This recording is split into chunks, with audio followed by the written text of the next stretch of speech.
What's going on is Anton from AntonDaniels.com. I appreciate you guys for continuing to rock with me, but I just got home off of an early morning flight, right? First thing through the door, I want to see my family. I love my family. You know, I'm a family man. I'm an advocate for families, right? Second thing, I got to get that hot shower because I got to throw the threads on. The threads make me feel like $1,000,000, but the third thing through my mind and all throughout the trip is that I gotta have that Teej pack. Teej makes my life uncomplicated. It's uncomplicated skincare for men. The first way that I started specifically was their level 1 system. It's a daily face wash to get rid of the dirt and grime on your skin. 2 times per week exfoliating scrub to get rid of the dead skin cells. An AM moisturizer with SPF 20 because you should always be protecting your skin from the sun, and a PM moisturizer to help your skin stay hydrated and healthy throughout the night. Here's the thing. My favorite part about Teej Henley is that every box comes with an instruction card that tells you when to use each product, how much to use, and in what order. They really making the process of achieving and maintaining amazing skin for men uncomplicated. In addition to amazing skin, members of Teej Henley get tons of benefits, including at least 20% off the retail price, the ability to customize your box, exclusive monthly deals, you can pause and cancel at any time, and you get free shipping. And because Teej Henley is sponsoring today's video, they're offering my viewers an amazing deal, right? Just click the first link in the description and you get 30% off your first box, plus a free gift. It's an amazing deal. You got to get started today. You're not out here trying to look like a Dusty. And if you travel as much as I do, which I'm sure most people don't, but you know me, I'm pushing my bag chasers in order to be in the top 5%, top 10%, top 1%. We got to make our lives uncomplicated, and Teej Henley is no better product. You got to look good. You got to smell good. And you can't be looking like a Dusty. Make sure you get started today. Click the link in the description. Get that Teej pack. Feel the Teej, my friends.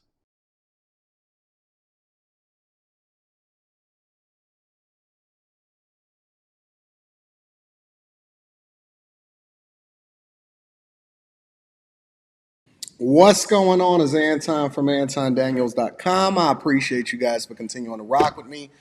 Thank you for tuning in for another edition of the Millionaire Morning Show. I'm your host, Anton Daniels, and I am excited to be before you on Wednesday, October 4th, 2023, year of our Lord.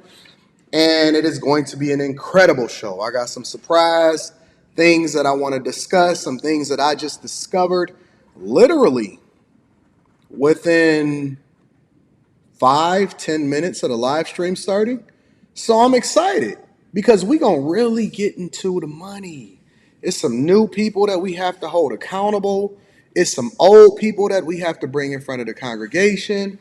We need to dissect what money really is, where the money is going. And then I have some theories that's largely going to leapfrog into what I talked to you guys about on Wednesday night for the live stream for the other channel, the Anton Daniels channel. It's going to be great. What up, family? What up, friends? What's going on? Make sure y'all tap into that People Love Good Quality, a bag chaser. I do not make any money from it, but I like to highlight the good people that absolutely support the platform and the channel. So absolutely going to highlight the bag chasers. Obviously, if you guys want to know how you can sponsor the channel, send me an email, antondaniels413@gmail.com. If you have a service, a product that you want to promote, make sure you do that. We are mining through the requests to make sure that we get you guys aligned and to be able to add value into your services and your businesses and your website and e-commerce platforms.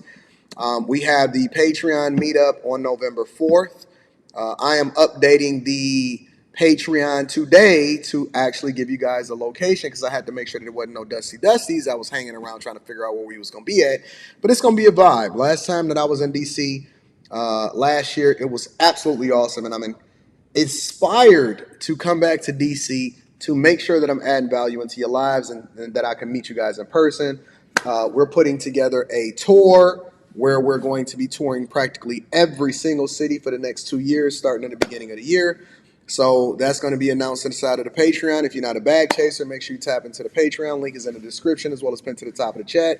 I see my girl, Messy Mathematician, in the building. Make sure y'all get that Teej Henley, 30% off your first order plus a free gift. Shout out to all of my people on Facebook. Shout out to all of my people on YouTube. Shout out to everybody that's supporting the platform. I love you. I appreciate you. Thank you for continuing to rock with me. And I hope you guys are in for a wild ride because I'm definitely going to get you through the work morning today. I'm certainly going to get you through the work morning today. What up, what up, what up, what up to all of my friends and family? Before I get to the super chats and before I start to rock out with you guys, let me understand what you guys are doing, right? Are you a truck driver? Are you working from home? Are you a stay-at-home mom? Are you a full-time drug addict? Are you a striking UAW member? Let me know in the chat what y'all doing for a living right now until you get to the next level, until I can level you up. Are you a real estate agent? Are you a full-time OnlyFans worker? Somebody in the chat, everybody in the chat, kind of give me a general idea.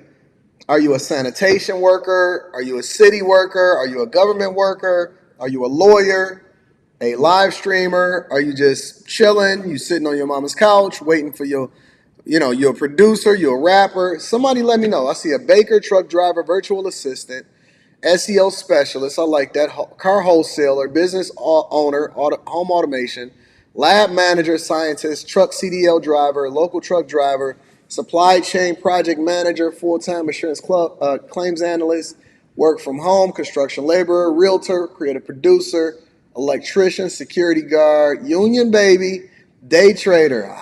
Interesting. Retirement. I like that, retirement. Healthcare professional, trucking it up, social worker, government contractor, patient advocate for the government, full-time work from home, architect, business owner, Wayne County Sheriff. Shout out to my sheriffs out here in the building.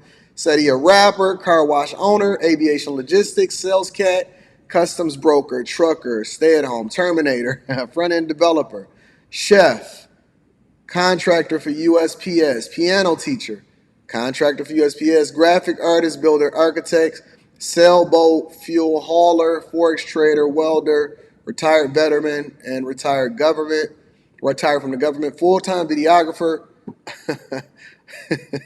educator. I'm going to skip over some of this stuff. Thank you. I'm going to skip over that. Pest control, route manager, unemployed, registered nurse and disabled veteran, VA construction, digital marketing strategist, warehouse supervisor, IT auditor, record label owner, mechanical engineer, truck driver, stay-at-home guardian for all of your nieces, plumber and property manager, work from home, stay-at-home wife, lawn care professional, realtor, agile leadership. I like that. Unemployed, registered nurse, working a new part-time job for the government. Glad the government didn't shut down. Head chef on a cruise line. Insurance agent. Okay, so I got a general idea of who I'm talking to. Shout out to all of my people. Amazon delivery driver, registered nurse, marketing and sales, retired correctional officer, 9/11 dispatcher, admin assistant, oversized big money automotive engineer. All right. I got y'all. All right, so thank you guys for continuing to participate in what we got going on because that gives me an idea in your engagement in the chat. I love the chat. You know that as long as nobody is like crazy disrespectful or anything like that, I don't want any of my moderators in the chat to censor or mute anybody. Shout out to Rita Cameron, the medical coder. I love Rita. I don't want anybody to censor anybody because nobody is overly disrespectful and everybody just has a difference of opinion. So you may disagree with me, you may agree with me, but I want you guys to continue to participate in the chat. I also want you guys to make sure that you send this out to your friends and family. If you have not already, make sure you hit a like for the algorithm and subscribe to the channel. And then again, the link to the Patreon is in the description. And shout out to my insurance underwriters. And also on top of that, make sure you get that Teach Hanley 30% off your first order plus a free gift. Okay, so let's get it popping. Y'all ready to get the show rolling? Let me read some of the super chats, the early super chats. First and foremost, I want to give a shout out to my guy, Mike That Dude. And then I also want to give a shout out to Ash. Shout out to Ash. Let me get that drum roll for Ash.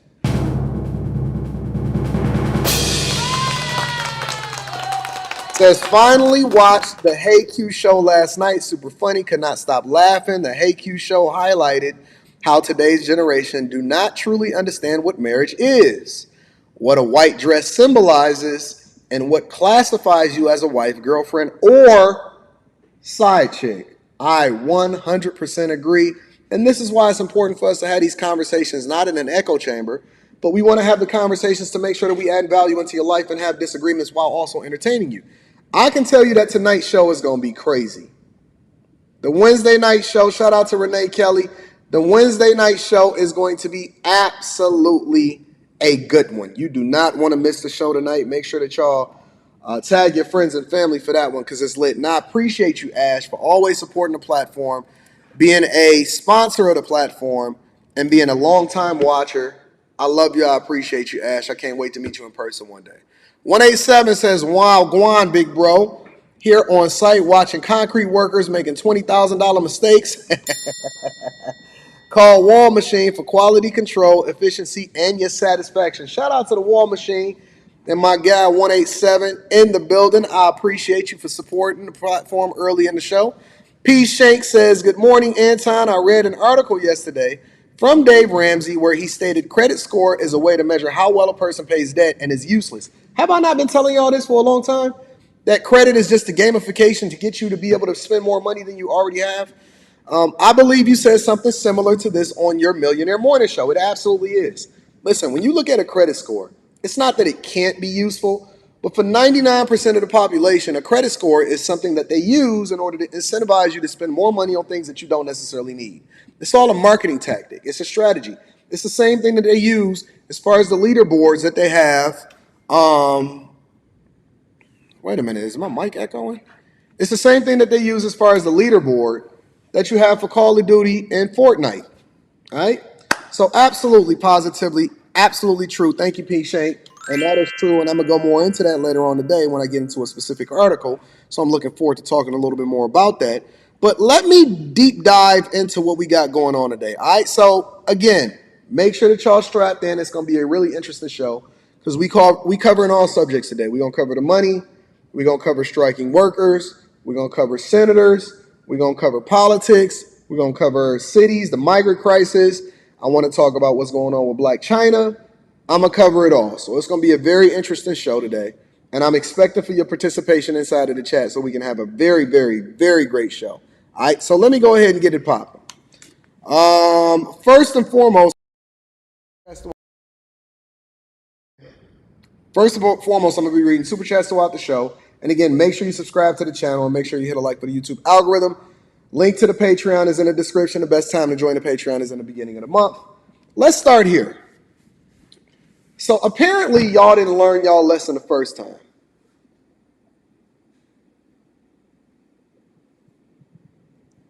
Apparently y'all didn't learn y'all lesson the first time. Remember the sassy trucker that was over there in Dubai? And she was over there going back and forth with the rental car company after they had crashed the car? Well, I've been watching this story for a little bit, but I wanted to get to the meat of it, and so I wanted to wait to see what the solution was because there was a 21-year-old woman over in Dubai. Why all of these women got their passports? What y'all got going on here? Y'all doing it for the gram? What's going on, y'all? What's up with all of these young girls that's walking over to Dubai? What's happening?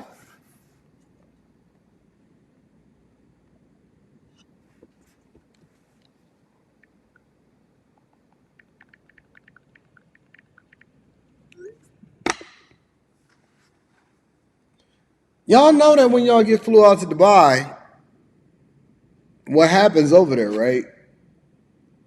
Y'all don't know? Oh, I know what's wrong. I know why it's an echo. Hold on. Real quick. There we go. Now we got our audio together. Shout out to the people that's texting me, letting me know that I had a little bit of an echo over here.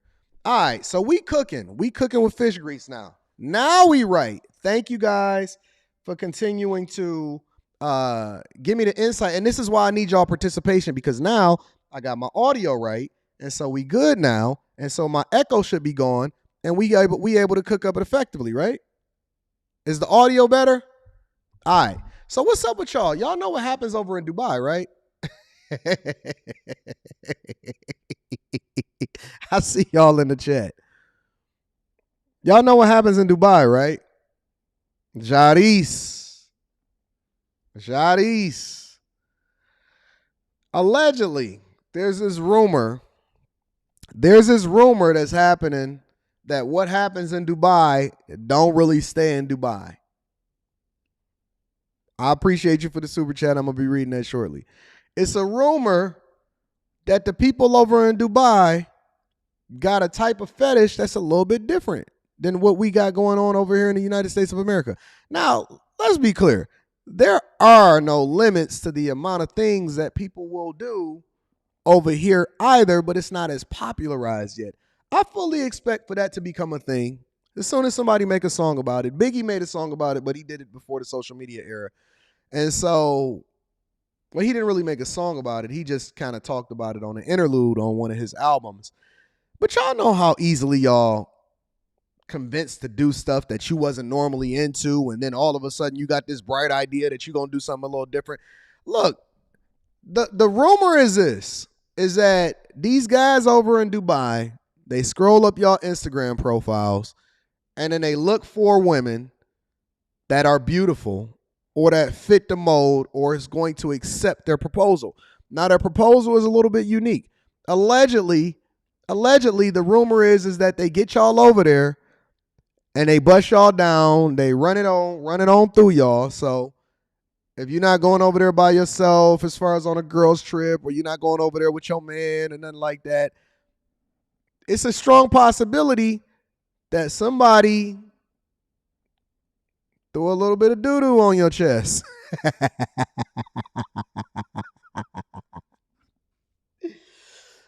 And look, I ain't even gonna front. I'm fully expecting that to become a thing here in the United States of America. As soon as one of these little female singers, R&B singers, or Suki Hana or Meg Thee Stallion or one of them make a song about it, talking about, yeah, it really turned me on when he cocked over me. Y'all know, listen, y'all know how it is. Y'all already out over here. Can I be frank? Y'all already love eating butt. I don't even know where y'all got that from. I have no clue where y'all got that from. Like, I know that Jhené Aiko, she was one of the first ones that said it, right, in her song, Eat the Groceries. But then all of a sudden, that junk started spreading like wildfire. And I was thinking to myself, so wait a minute, just because Jhené Aiko made it popular, now all of y'all got y'all head in between somebody's. And then the dudes was like, yeah, man, I like getting my butt. I'm like, you like getting what? Yo, the first time that I heard that on the Fight Club panel, I was like, whoa. Is this a new thing, or is this a thing that y'all been doing for a long time now? Is this a new thing, or is this something that y'all been doing a long time now? And how long have you been out? How long I've been out what? How long you been out of prison, my dog? Honestly, watch.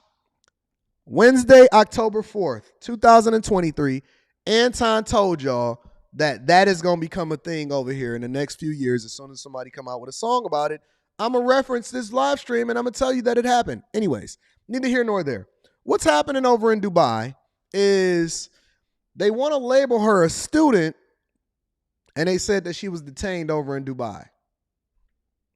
Let me go ahead and fill you guys on what's going on. A New York City college student sentenced to a year in prison in Dubai after being accused of assaulting and insulting Dubai airport staff. The 21-year-old says the entire thing's a misunderstanding resulting from her struggling to put a medical brace back on that she had to remove to go through airport security. Fox 5's Linda Schmidt joining us live from Lehman College in the Bronx, where this young woman is a student. Linda. Now, before we start to get into this, how many of y'all actually believe, because you know how it is when somebody slap you in the face, they say that, oh, I was just yawning and it just so happened to hit your face very, very hard. Now, if we have to use our context clues, because I don't know what happened, all we have to go off of is their word. And for some reason, I have a hard time believing that somebody is going to arrest you for removing your medical brace and trying to get through the security effectively, really quickly. I have a hard time believing that you tried to get your medical brace off. And what are you doing over in Dubai with a medical brace on? Why are you over in Dubai with a medical brace on? Somebody said that she was over there getting a BBL. Now, why would you go to Dubai to get a BBL? I'm literally trying to put two and two together. Y'all say that she was over there trying to get a BBL because I like to interact with the audience. And sometimes y'all are a little bit more informed on popular culture news than I am. But they saying that, listen, she was taking off her medical brace and she accidentally bumped against somebody, and that's why she got arrested. 21-year-old girl over there in Dubai. My daughter can't go to Dubai at 21 years old, especially over there by herself or with her homegirls. It's just a no for me.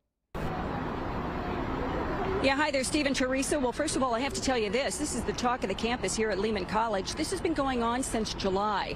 And then yesterday, the student was sentenced to a year in prison. However, a U.S. official is telling me today that apparently that sentence has now been suspended and that she is going to be deported back here to the U.S. Go ahead and take a look at these pictures here. There are several pictures of the student. She is 21-year-old Elizabeth Palenco de los Santos, and she was detained in Dubai back in July. Now, she was accused of assaulting and insulting an airport security screener.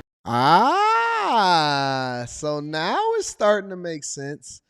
She was accused of assault and insult. So she was getting out of line. She was popping her stuff. This was happening around the same time that the sassy trucker was over there popping her stuff. And so she wanted to talk tough. And it was like, oh, you want to talk tough now, huh? Okay, what is it, July? So we're going to go ahead and handle this through October. August, September, October. So 3 months later, now she can get a trip back home and you can't come back. Let me teach you a lesson. Listen, they enforce their laws over there. That's the difference between them and us. They enforce their laws. They men is not putting up with all of that back talk. You're not going to pop up and swing up and make a mistake and swing your stuff over here and hit me on purpose and think that I don't know what's going on. They ain't fools. They not fools. Thank you for the super chats. I'm going to read those shortly. You want to keep doing what it is that you want to do. You want to pop your stuff. You want to throw your junk at me. You want to come over here for surgery. You think that you're going to jump and do your Instagram photos and your pictures and you're going to walk back home and you're going to be talking about how they ain't got nothing on you. All right, let me show you. Let me show you. Let me help you to understand that I'm not like the black men over in America. Yeah. Let me bring the black man to the front of the congregation. I'm not like the white men over in America. Yeah, let me bring the white man to the front of the congregation. See all of that coke and a smile and you putting on your little stuff and listen, you could pop that junk over here if you want to. We gonna sentence you to a year in prison. But the interesting thing about this though, for me personally, and I'm just curious, because y'all gonna have to learn how to control yourselves. And if they gotta send them over there in order to get some act right and then bring them back over here, cool, I'm all for it. But here's the interesting thing about it. I wonder if it was one of us over there. If it was me or your white comrade, because listen, remember when they got Brittany Griner from over there in Russia, but Paul Whelan is still over there?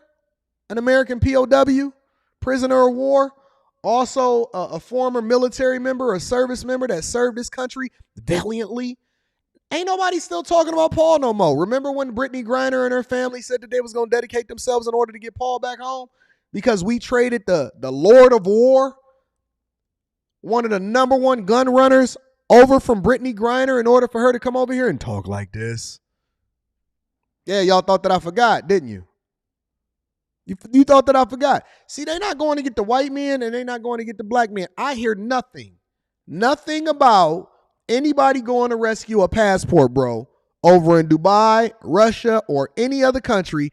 But as soon as she got her 1 year sentence, they had that chick deported and she was back on her way over here to the United States of America. Didn't do 1 day of the sentence itself.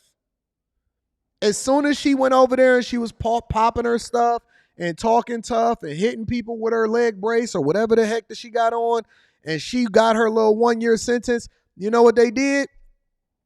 The sisterhood stuck together and they went and got her home. They got the sassy trucker home. They got this 21-year-old future Instagram model home. They got her home.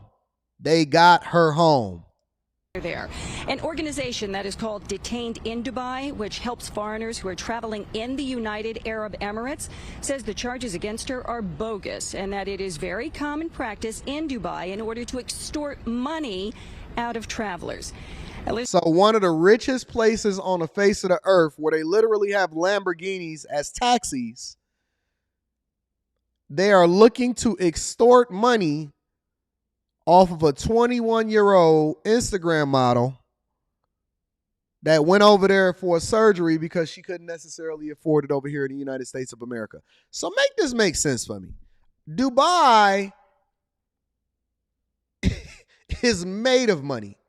They don't even have personal taxes allegedly over there in Dubai. They print money. They got more oil than God, and they over here extorting your little bit of money so that they can get it out of you. This is normal. This is what we call shame, insults, guilt, and the need to be right. Extorting money out of who? Out of you? Stop it. Stop it, bro. Out of a 21-year-old college student, we going to extort some money out of them. Elizabeth was traveling with a friend and they had a layover in Dubai. Now, when she went through security, she says she had to take off a medical brace that she was wearing around her waist. And she says some female screeners got rough with her. Wait. So she had a layover in Dubai and she had a medical brace around her waist. So she had a waist trainer on. And the story unfolds. So she had a medical brace around her waist. Cool. Stopover. Couldn't really afford to be there. I got you. So now we getting more context. Now we getting some more understanding according to Fox 5. So she went across overseas in order to get some surgery. What is up with this surgery stuff? What is up with this surgery? Why are y'all so obsessed with long eyelashes, butterfly eyelashes, tattoos, and surgery? I'm just really, really trying to understand it. Butterfly eyelashes, tattoos, and surgery. Y'all said she had a BBL over in Turkey. Tummy tuck. That can't be safe. Is it? A medical brace. We had to take that off. In the process of that, when they did y'all ever seen them chicks that be sitting on their knees on them Spirit flights or in the terminal waiting to come back from down south in Florida? Have y'all ever seen that? Listen, go down to Miami, go down to South Florida, take a Spirit flight just for the heck of it, and check out them chicks that be sitting on their knees facing face first into the seat. I'm telling you, man. allow her to put the brace back on. She says she needed her friend's help and that she was crying, and she nudged one of the screener's arms in order to get to her friend so that her friend could help her. And that is when she was detained.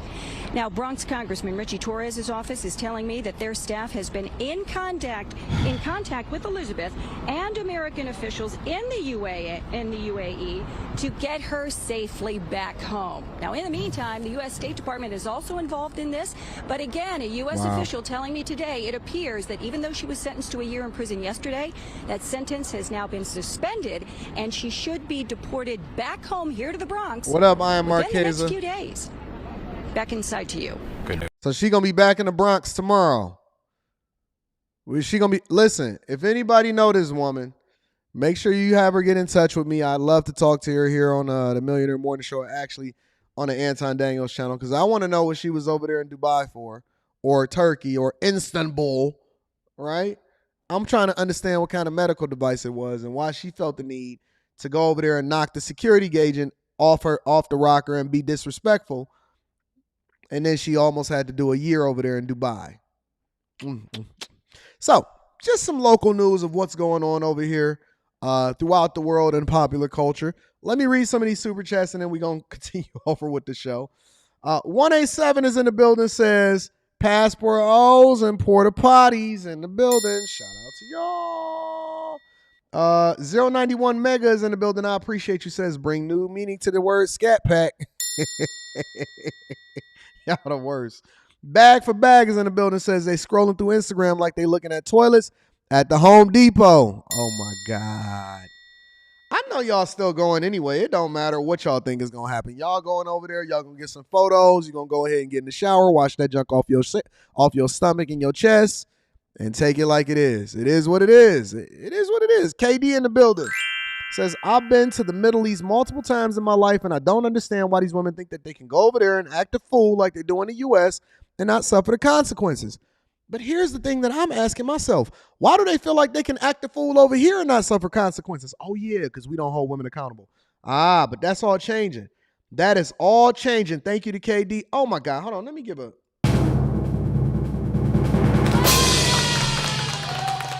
My dog Jay Will is in the building, says, peace and blessings to you and your family, Anton. This is my first time making a live on time. Just wanted to drop a blessing in a collection plate. And I'm also a fellow bag chaser. And sent the message in regards to coaching. Shout out to you. All right, we definitely going to be reading through the messages. We working through them. We creating space in there. All right, shout out to Jay Will. I appreciate you for the 50 ball and continuing to support the platform. Y'all ready to really get into the show? Y'all ready now that we got that icebreaker out of the way? All right, let's get to it. I'm going to be reading super chats throughout the show. Make sure you tap into the Patreon. Link is in the description as well as pinned to the top of the chat. Let's get to it. Blac Chyna. Look at that fur. Apple bottom jeans and the boots with the fur, The whole crowd was looking at her. Hey, she hit the flow. So they got low. Listen, Linda. Listen, Linda.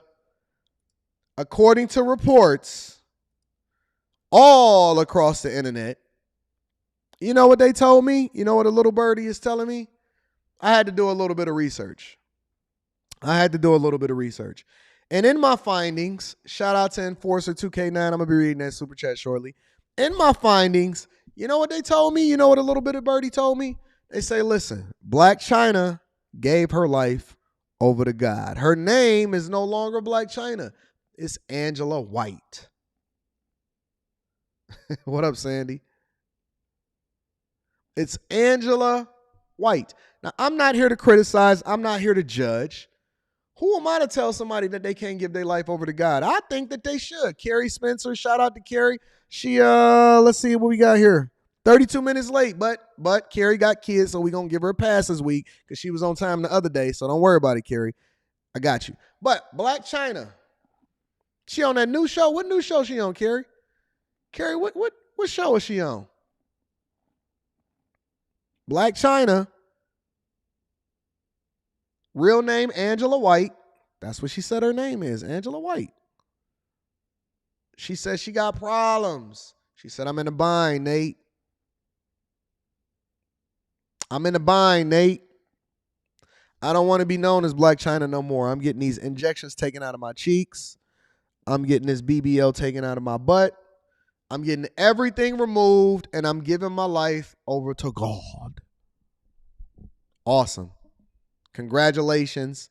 I think that is one of the best things for anybody to do is to give their life over to God. But before you do so, and as you remove yourself from OnlyFans, you're going to have to change your lifestyle to go along with it. Don't worry about it. We'll get into it. Let's break it down, right? So this is according to reports, but we're going to get the most concise one because we know that us as C students, we like visual representation. So we like pictures, we like videos in order to better explain what's going on, right? But basically she's saying, listen, I had to sell all of my cars. I had to give up all of my worldly possessions. Gamer Girl says she over there in Tubi movies now. Shout out to Tubi. I'm about to make me a Tubi movie very soon.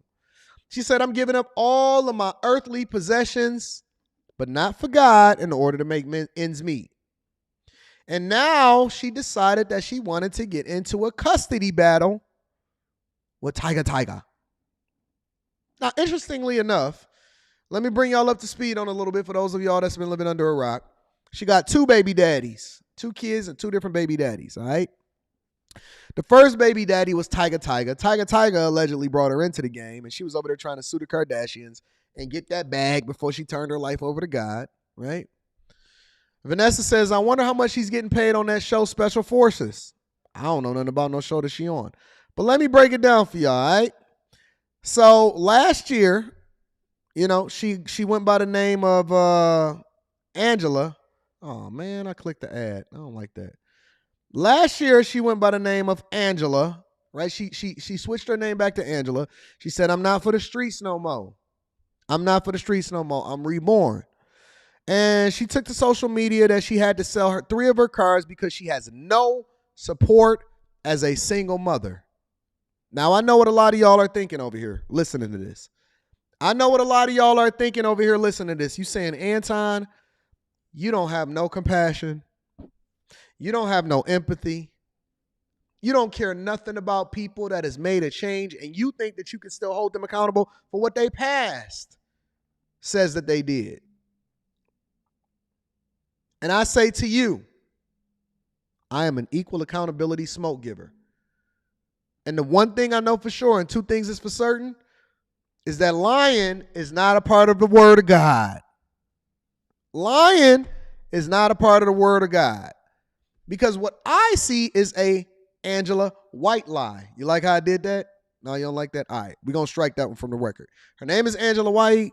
White lie. For those of you that's not familiar, a white lie is when somebody tells a half-truth. Basically, they're telling you the truth, but they're leaving out context in order to substantiate their argument or support where it is that they going to get support from and leverage the system in order to continue to keep you under a bus in order so they can maintain a lifestyle. That's what a white lie is. But a lie is a lie. No matter what you attach to it, a lie is a lie. So she said that I had to sell all of my cars. Well, guess what? Regular people don't have as many cars as you every single day. She said yesterday I had to give up 3 of my cars. My reasons, moral beliefs, being a single mother, no support, I'm a mama. So naturally what happens is you throw the guys that show baby daddies under a bus because you know everybody going to be in their DMs and they're going to be in their comments, holding them accountable by the fact that I can't believe that you got kids with this woman and you letting her suffer as a result of it and you're not maintaining her lifestyle. Well, A, I'm not married to her. B, I don't know nothing about her. And C, my kids are taken care of. What do you mean your kids is taken care of? My kids is taken care of. My kids is taken care of. Oh, okay. Well, let's continue. You like all of that red interior, all of them cars and all of that? Well, we giving that up. We going over to Angela White. She says, in case you didn't know, she shares a 10-year-old son. His name is King with rapper Tyga, and a 6-year-old daughter named Dream with Rob Kardashian, right? Both of her children's fathers publicly, as they should have, publicly put her on blast after she tweeted it. And then they said this. Let me show you what it is that they said. Wait a minute. Why am I frozen? Hold on. Y'all got to see me on here. Why am I frozen? Is my camera frozen? Hold on. Before we continue the show, why is Anton's camera frozen? Turn that off.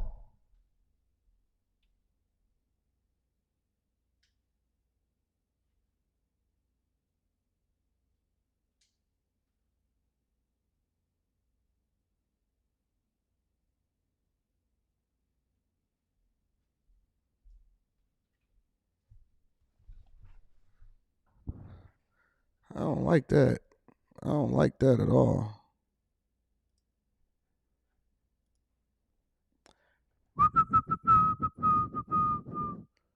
What is going on here?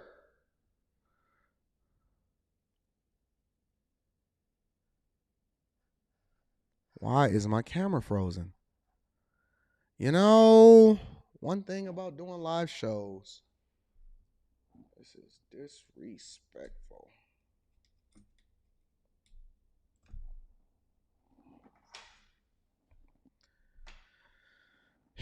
You got to solve for it on the fly. Disrespectful. Let's see if we can get this rocking.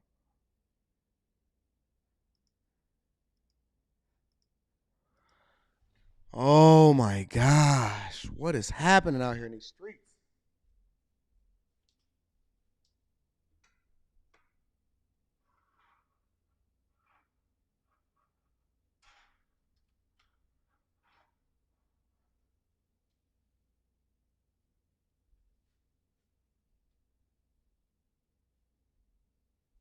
we back? All right. There we go. We're back. Good thing I'm a genius. But anyways, let's get back to it. So, as she posted the Instagram pics with her children and everything like that, Tyga, he joined in first. And guess what? Apparently Rob Kardashian and Tyga just so happens to be friends. And Tyga said this. He said, listen, man, I pay $40,000 a year. $40,000 a year for my son to go to school just in tuition. And he lives with me Monday through Saturday. Why would I pay child support? Oh, so it's not that you're a single mama. It's that he's a single father. This is not an old story. This literally just came out.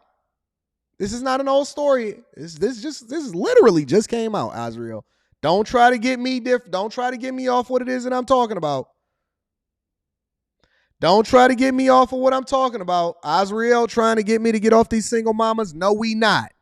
No, we're not going to get off the single mamas. No, we not. This just was posted yesterday. He said, listen, man, I pay $40,000 a year for my son to go to school. And he lives with me Monday through Saturday. Why would I pay child support? Then, after Tyga said, why would I pay child support? Oh, look at that good father that we never want to give credit for.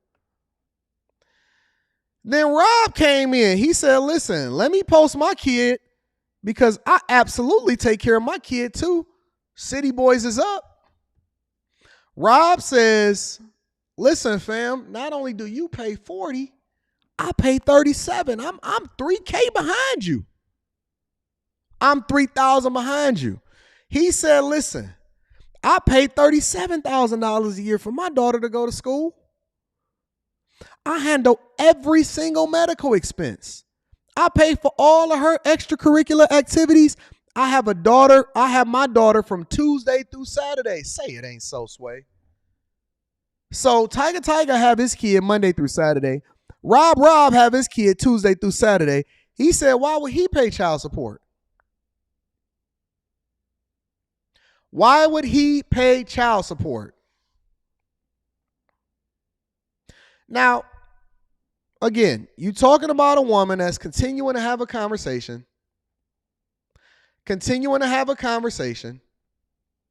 and breaking down the whole idea that she's a single mother and she needs to be supported. And so while all of these women are jumping in the comments talking about, oh, I can't believe that y'all gonna let this single mother out here continue to do what she do. She got to sell all of her possessions. She got to sell her cars, her purses, her clothes, her handbags, and all of this other type of stuff. They said, listen, we doing you a favor.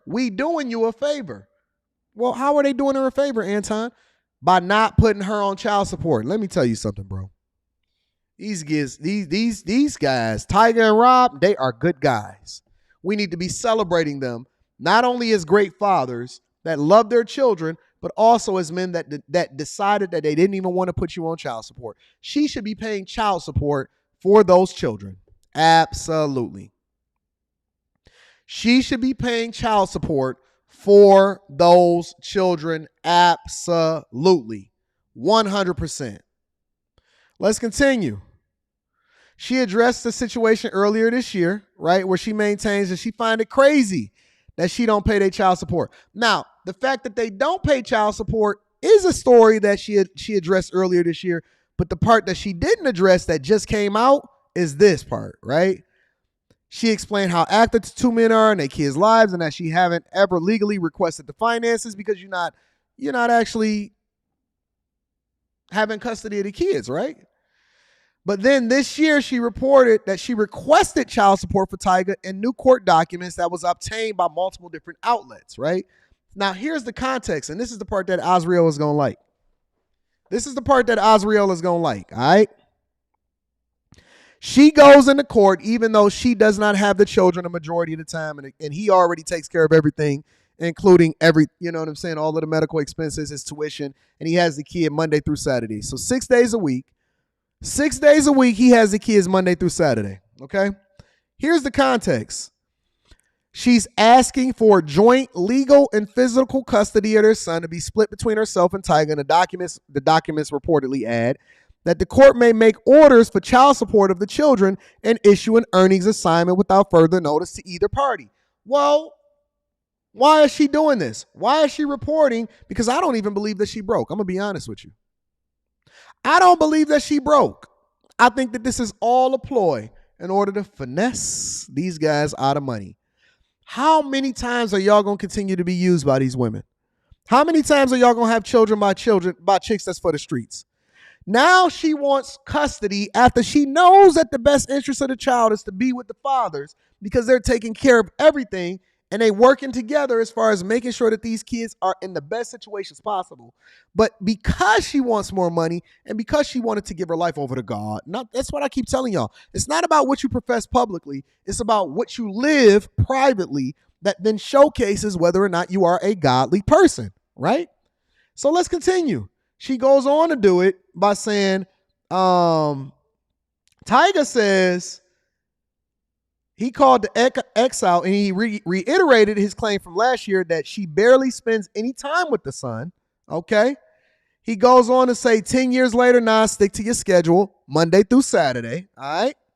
Part of ongoing custody case is that she filed an income expense declaration on Monday. So this is the part that Azriel is missing. So she filed an income and expense declaration on Monday where she told the court she's been forced to resort to selling personal items to make ends meet. So now we get the full context. You taking them to court not necessarily because you want what's in the best interest of the children. You taking them to court because you actually want to come up on a bag, and now you saying that your income, you can't make ends meet based off of your lifestyle, and now you got to start selling all of your stuff. And this is the finesse. This is why you keep telling me, Anton, you a married guy. How come you just keep telling everybody that they should prevent themselves from getting married? It's the difference between being successfully married and being married and being in a relationship and having children with a woman you shouldn't be with in the first place. You know why? Because the family court laws are set up to where she can go and say that I want my kid now because I want to support a lifestyle. I want my kid now because I want to start supporting a lifestyle. She goes on to say in the court documents that she has made over $178,000 selling clothes, purses, and shoes, mostly via the company The Real Real. I don't even know what that company is. And the profit is somewhat supplemented by her plummeting business sales. So you're not a good business person. Basically, her former OnlyFans that she's decided that she didn't want to be on no more because she didn't want to keep popping it for a real one, right? And then she went on to add that it's only a temporary solution that she will eventually run out of items that she can sell. Well, whose fault is that? Whose fault is that? And how many women in the sisterhood are going to continue to support this bad behavior? Because if one can do it, then the other one can do it. And why would they do the thing that's in the best interest of the children when they can't support themselves? If you can't even support yourself, why should he support you? So now you got to sell your stuff because you no longer want to be popping it for a real one. And now the men are supposed to be the ones that suffer as a result of it. And then the children even more. Yeah, Azriel. That's the new context, is that she's finessing them by saying that she can't even make ends meet and that she got to sell her stuff. Huh? As a result of her financial struggles, Angela, we're not calling her Blac Chyna no more. Angela says that she retired from OnlyFans in March and is said to have requested $125,000 to cover her legal and accounting fees. Now, they haven't been together in 10 years. Why should he give her $125,000 to cover her own legal and accounting fees? So I got to pay you to sue me for something that you're not even qualified to be, yet you gave your life over to God. I have to sue you. And then you can then pay my legal expenses and my accounting fees in order to sue you to prove that I'm not making no money now that I gave up OnlyFans, so that I can then steal the kid from you and then be able to get child support as a result of it in order to maintain my lifestyle. How does that make sense?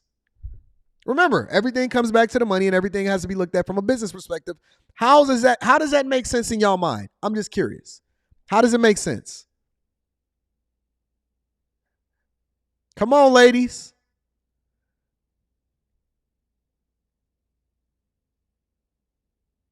And then she wants to lie, and she says that Tyga has refused to communicate directly with her about their son or provide information such as his health records, where he lives, or where his school is. But Tyga flipped it. He said, listen, man, she know where I live. He got his own line of communication, and he talked directly to his mama, and he's easily accessible. He's easily accessible. So look, you going broke.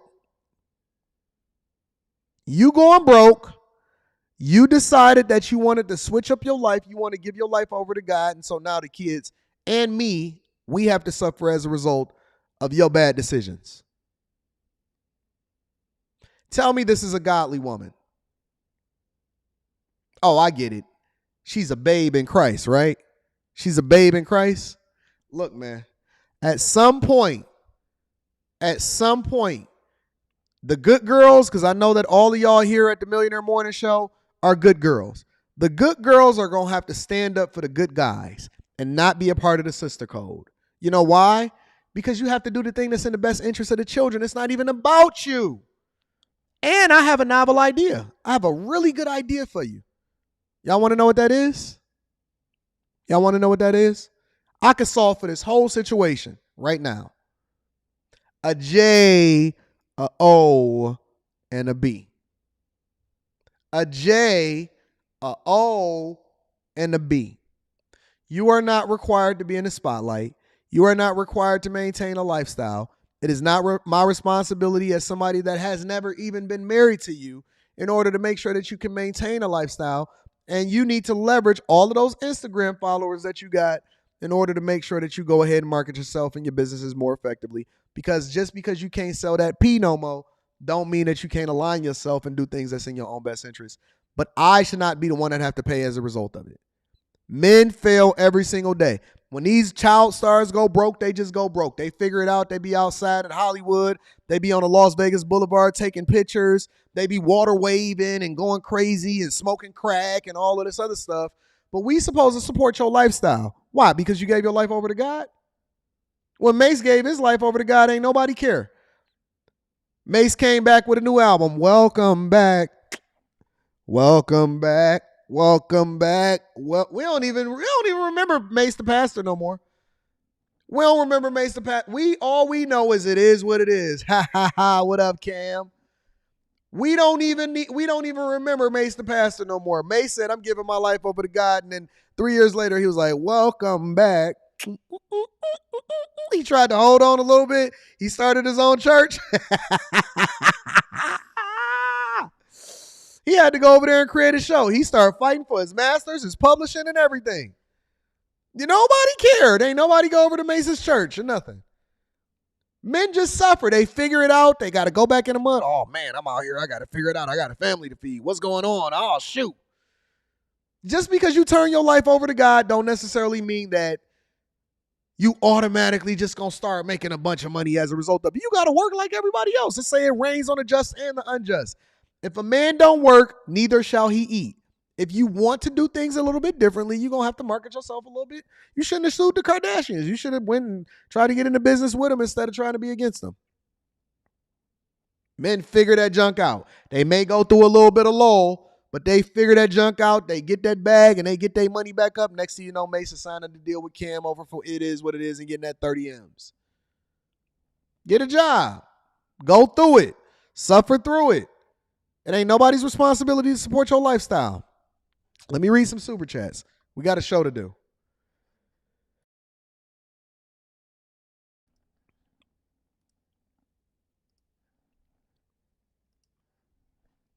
Enforcer 2K9 says, back in the day, they had Photoshop to fake their pictures. They still do it now. Nowadays, they have BBL surgery, 3D print Photoshop to fake their actual bodies. And they still using Photoshop. You know what I'm saying, Enforcer? Cassandra P is in the building. Cassandra says she only wants her son back to get child support from Tyga. I don't even like Tyga songs, but I respect the fact that he take care of his kid and he do what he got to do in order to get that bag. Says Tyga, that way, that child way more than she ever did, which is sad if you ask me, and it's unfortunate. It's unfortunate. 100% unfortunate. Shout out to Bilderberg boy in the building. Says, good morning, AD. I was chatting with my brother Mills yesterday. He values my input on handling personal finances. I told him that he needs to tune into the Millionaire Morning Show and become a bag chaser. You helped me look at money in a totally different way. Shout out to y'all for spreading the word, adding value into other people's lives, and leaving this earth in a better space had you not been here. That's our goal. That's our goal, is to run it up and help other people in the process. 187 says backslide. Y'all think she gonna start a new OnlyFans? And 5, 4, 3, 2, 1. Injection, fellas. Injection, fellas. They said, no, we can't put that on her. We gotta wait and see, baby. We gotta wait and see. Executive Suite MLE is in the building. Says, no. This is the same woman who was named one of the top earners on OnlyFans as of last year in the millions. I don't believe that. I don't believe it even a little bit. I'm not trying to hear her custody play. I think that OnlyFans be finessing y'all, saying that these chicks is getting certain bags that they don't be getting Executive Suite MLE. But I can't necessarily prove that. So we just going to continue to move on with the show. Make sure y'all get the likes up. It's about to get spicy. So, nope, not that one. I was not thinking about Brandon Johnson today. On everything. Real talk. On my father's grave, I was not thinking about Brandon Johnson. I plan on bringing somebody else to the front of the congregation. But y'all be sending me this stuff, and it be in real time, and it actually supports the next story that I'm about to do as far as bringing somebody to the front of the congregation. Honestly, I was not interested in talking about Brandon Johnson, not even a little bit. Wasn't a thing. I was like, you know what? Brandon Johnson been catching a lot of L's lately. He got a whole wife. He got some kids. He got parents. You know what I'm saying? Maybe I'm being a little bit too harsh. I was doing a self-accountability check. Honestly, I'm not even going to cap. I went to God and I prayed to God this morning and I said, Jesus, because you know, us Christians, those that understand and read the word of God, and I know that this man got to be a godly man, all right? And I said, Lord, Heavenly Father, in your son name, we pray. Let us bow our heads. Lord, help me to understand the errors of my ways. Give me the proper guidance and let me talk about the right things, because I don't want to have to go after the people that are actually good people. I just want them to do right by the people that they're servicing. And if they should not or will not do right by these people, let them step down and then do something else. But at the same time, I don't want to feel like I have a bias against somebody because I've never met them a day in my life, Lord. So prick my heart. Give me insight, understanding, and more importantly, let me leverage your wisdom. Not my way, Lord. Ain't that how they talk in church? Not my way, but your way. Not my way, but not my will, but your will, Lord. Let your will be done in what it is that we do. Because one thing about me is that I don't want to get in the way, because if I'm handling it, then that means I'm removing you out of it. I want you to be at the forefront of my life so that I can be at the forefront of the people's lives. You know what I'm saying? And I said, if it be your will, give me a sign. If I need to be bringing Brandon Johnson to the front of the congregation, give me a sign, Lord. But nevertheless, if I need to, I will, because I am your angel. In Jesus' name, amen. And no sooner than I opened up my eyes, I got an email on my phone and it said, Brandon Johnson, come on back to the front of the congregation. I can't make this up. I'm trying to tell you, I cannot make this up. Listen, God speaks to us in mysterious ways. And no sooner than I opened up my eyes and I got up from my knees in order to make sure that I pray and praise my God, God said, come on back to the front of the congregation, Brandon Johnson. Come on back to the front of the congregation, Brandon Johnson. So today we're going to quickly go over what is happening in Chicago. I'm going to be very, very nice. I know Brandon Johnson. I know his people be sending him to the Millionaire Morning Show. I know he hate me. Brandon Johnson, like Anton Daniels, is my number one arch enemy. I know the people over at Brandon Johnson's, the front of the congregation. Listen, Brandon Johnson's kids, don't hate me. He the one that got the budget all messed up. Talking about he gonna use the people's money for his own righteousness. What am I supposed to do? All I'm doing is highlighting what's going on with these public servants. I don't have anything about Brandon Johnson that I want to go off on him personally. You've never heard me talk about his kids or his wife. I think that this could be in a family, man. I just don't want you to be having Chicago in a chokehold and be leveraging the money to do something that's not in the best interest of the people. That's not God. That's not God. So, Brandon, this one's for you, baby boy. Shout out to Brandon Johnson. We're going to have much more on the breaking news from Capitol Hill throughout the evening right here on Channel 5. But right now we'll turn to the growing migrant crisis in Chicago. State leaders say they've been told to expect up to 25 buses of migrants each day. State leaders have been informed that Chicago, who tripled down by word of Brandon Johnson, said this: we will continue to be a sanctuary city and we will pour countless resources into making sure that we take care of and house these migrants from all over the world, including Venezuela. And so now they're being informed that they're going to receive as many as 25 buses a day. I cannot be any more clear with you guys. I am just here to give you the information. You take with it what you want. A lot of y'all are not aware of what's going on in your own cities, in your own communities, in your own states. You're not aware of what's going on in the United States of America because they're keeping your eyes wide shut. 25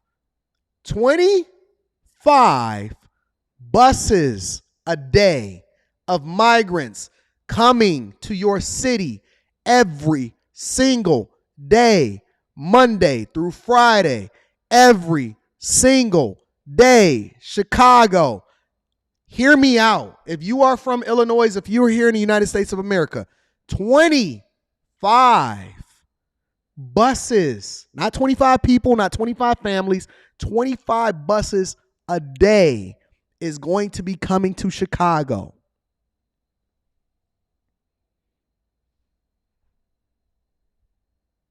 You mad at me? Hey, Aaron, AL, I see you in the chat. You going to keep being mad at me, or you going to be mad at the people that's enabling all of this bad behavior in your home state? You mad at me or you mad at them? 25. Let me let it play out for you. That right there is sparking new tension between the governor, the mayor, and the White House. And with all of them being from the same Democratic Party, they're treading softly, but at the same time, pointing fingers. Our political reporter, Marianne Ahern, is here now with the latest information on the crisis. Marianne? Good afternoon, Stefan. There is a new tone in this migrant crisis. Last August, then Mayor Lightfoot said, send them all here. Everyone was welcome. That is not what we're hearing today. Am I lying or am I just reporting the news? They are all welcome. Send them all here. We tripling down. We quadrupling down. This is going to remain a sanctuary city. We don't worry about the budget. We over $600 million in the hole, and we ain't even been in office for a whole year, but we definitely going to keep on bringing people here with no solution, no long-term growth. We going to spend all of y'all money, all of y'all tax dollars. We raising property taxes. People don't have nowhere to sleep, eat, live. Problems is showing up all over the place, right? Is it my fault, or am I just reporting what's going on and letting you make your own informed decisions? The dollar amount to care for the migrants sent to the Chicago area is staggering. Governor Pritzker wants the federal government to step up its help. I would say collectively we're talking about $500 million at least when you add what the city has done. Now look at this fool man. You know, once your platform cross over 200,000 subscribers, they start to watch your tone a little bit differently. So let me be very, very careful with the wording because I don't want this to come off negatively. But look at this very full man on our screen sitting here working with Brandon Johnson, not doing the thing that's in the best interest of his constituents in his own state, begging for money and don't really have a solution. Look at this full man. We're going to call him full. And the state has done. So we need reimbursement for those dollars. They promised that. Pritzker's letter to President Biden made public and therefore showing the challenge Biden faces from within his own party. Asks for better bus coordination, send federal staff to Illinois to help process. They're not asking them to cut off the border to manage things effectively, to be a little bit more careful about Chicago and Illinois becoming a sanctuary city. They say we need, listen, this is y'all governors and y'all mayors and Biden.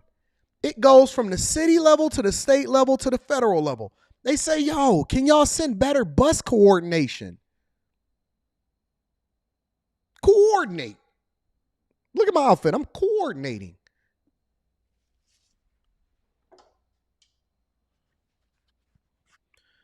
Can you please, Biden, give us better bus coordination? Y'all got to give me a pass one time. Just for the one time. Listen, I'm prefacing this. Everybody, put me on mute. I'm going to give you 10 seconds to put me on mute for the next 30 seconds. Just give me a 30-second rant, and I'm all set. Churches, daycares, throw the mute button, get on up, run, throw the mute button. If you in the office and you got me playing in the office, to all of the construction workers, you got me on loud, I'm giving you 30 seconds to let me get my rocks off. 30 seconds. You got 10 seconds left. You can unmute after about 1 minute. Unmute after 1 minute. Daycares, office people, just give me one pass. These silly motherfuckers sitting here, God forgive me, these silly full motherfuckers are sitting here asking for bus coordination. These are your leaders. These are the people that's actually leading the movement of what you're supposed to be doing in your cities, in Chicago, in Illinois, Denver. I'm coming for y'all ass. Y'all coming to the front of the congregation next because Denver tried to act like they wasn't doing nothing. New York, Phoenix, California, you silly motherfuckers, you white, black, soprano looking, I'm eating everything in the kitchen cupboard. I haven't missed a meal in the last 3 days. Fucking Brandon Johnson is sitting there with his trapezoid hair and fucking throwing all of the people's money under the bus and spending an egregious amount of money. We don't even know who these contractors are. Contractors is under fire. And they think that it's cool. They think that it's cool for them to take your resources that you pay, that you have allocated for your schools, for your children, for your property taxes, for your infrastructure, for your health care. They already operating at a deficit, and they over there spending your money and throwing y'all under the bus, and then they will tell you that they have nothing left for you when you go to them and ask them for help, but you've been paying your rent, you've been paying your property taxes. Miss a motherfucking property tax payment over the next 3 years and see what happened in your crib. Miss a property tax payment. They gonna build temporary shelter in tent cities and make sure that they can get to and from, and they're gonna advocate for them to be able to get jobs and opportunities, and they're gonna train them up and give them everything they need in order to replace you, but they're gonna take your motherfucking house. In 3 years, if you miss payments, you're going to have to make sure that you shore it up. You're not going to get no forgiveness. They not helping you. They not looking out for you. They not forgiving your student loans. They not saving your house. They not giving you better facilities in schools. They not taking care of you. They not going to give you fucking reparations. But you want to sit here and have a conversation with me about staying in the same place, doing the same thing over and over again. And you look at me and you say that I'm the person that keep the black community down because I'm not supporting this dumb shit, because I don't want representation just based off of what it looks like.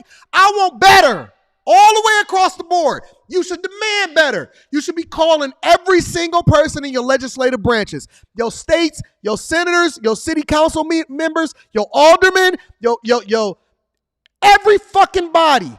There's no reason why we should be sitting here having this conversation talking about we bringing a bunch of people in and we can't even take care of the people in your own household. What that look like?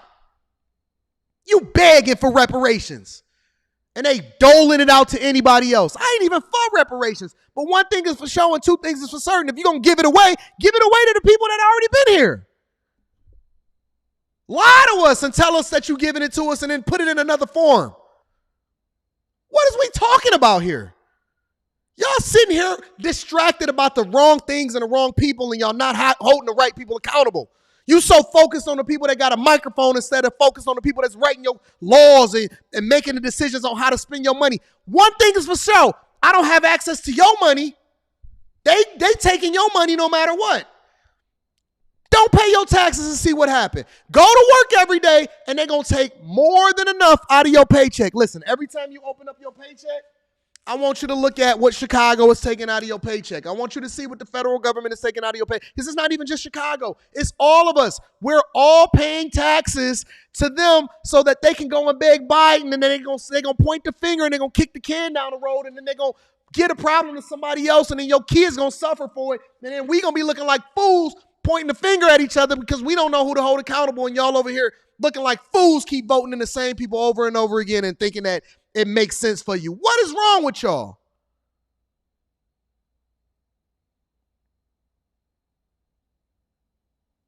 Bus coordination.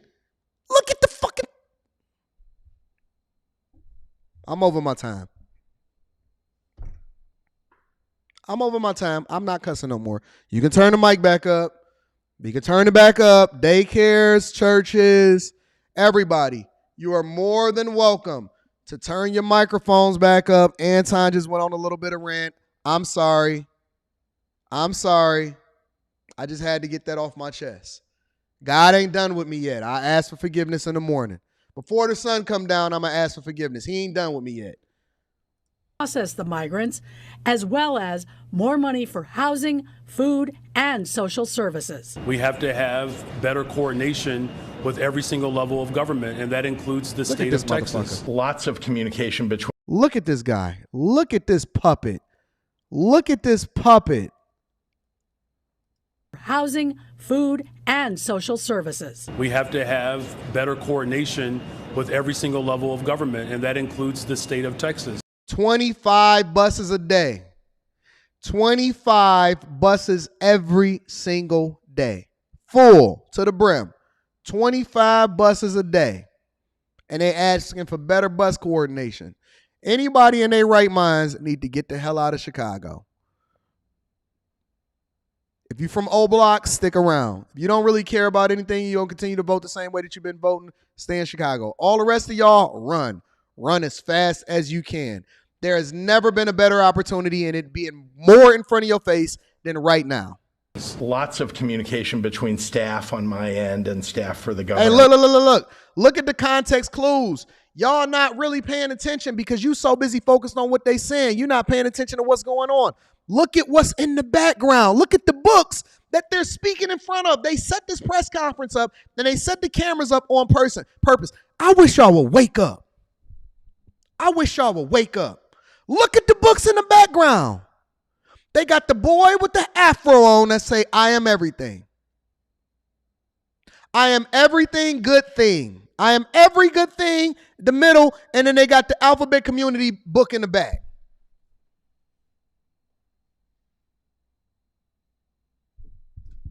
How many more signs do you have to have? They giving you all of the little context clues. If God ain't showing it to you, I don't know what it is that you need to see. If God ain't showing it to you, what more do you want from me? I can't keep pointing out all of the context clues to show you exactly what's being communicated right now. I can't keep showing you all of the context clues to help you to understand that it's right in front of your face, that it is a spiritual war, that it is a war based off of principalities, and they're shoving every single thing that they want you to have. The devil is having his way, and he's working through these people in order to implement a thing that's going to happen that's going to be much, much worse that's coming down the line. And you're not even going to be the one to pay for it. It's going to be your children. The children are the ones that pay for the sins of their fathers. and they're going to look at y'all and they're going to say that y'all failed us. Because look at the state that we're in, and you did not do anything about it. As a matter of fact, you enabled it and you overlooked it. It's right in front of your face. It's right in front of your face. How much more do you want right in front of your face? I just glanced over and looked at it and I seen it. Of Texas, and I've made it very clear that the governor needs to stop what he's doing and that we all should be working on reform together. He shouldn't have to deal with all of the folks who are coming across the border and staying in Texas. The White House responded to Pritzker's letter, pointing to, quote, House Republicans continue to block the reform. More finger pointing. Oh, no. It's the Republicans part. It's the Republicans. They continue to block reform. Immigration system needs and the $4 billion we requested. The Biden team also notes it has sent $46 million to Chicago and Illinois in grant funding. Oh boy, Mr. Governor, have you looked at all the options available? It's also easy today, Pritzker looks to smooth over the criticism he received from Chicago aldermen just a few days ago. We have a good relationship with the mayor and the mayor's office, and we're about getting things done, and so is the mayor. The bottom line, the state has not yet received those 25 buses a day, but does say it must prepare in case that happens. Stefan.